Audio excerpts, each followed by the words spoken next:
Matagumpay na nalansag ng mga operatiba ng Criminal Investigation and Detection Group ang isang talamak na operasyon ng fuel siphoning o paihi sa Bawan, Batangas, nagresulta sa pagkakadakip ng 3 sospek na kinilalang sila alias Mar, Win at Boy. Sa naturang operasyon, nasa batang mahigit sa 5.5 milyong halaga ng petroleum products, kabilang ang isang tanker truck na lula ng 20,000 na litro ng langis at iba pang kagamitang ginamit sa ilegal na paglilipat at pag-iimbak ng krudo at gasolina.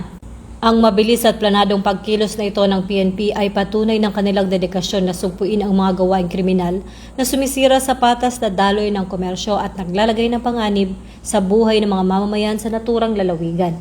Ang pagsabog ng ganitong uri ng sindikato ay bahagi ng mas malawak na adhikain ng pambansang pulisya na siguruhin ang kaayusan at kaligtasan ng bansa sa pamamagitan ng tapat at mabilis na serbisyong nararamdaman ng bawat Pilipino.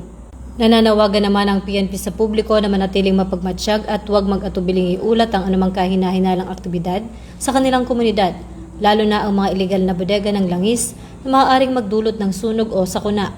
Binigyang diin ng kapulisan na ang pakikipagtulungan ng mamamayan ay krusyal upang tuluyang matuldukan ang mga operasyong gaya ng paihi na nagnanakaw sa kaban ng bayan. Ang PNP ay nananatiling katuwang ng bawat mamamayan sa pagbuo ng isang ligtas at maunlad na pamayanan, habang patuloy ang kanilang mahigpit na pagbabantay laban sa mga nagnanais na lumabag sa batas. Mula rito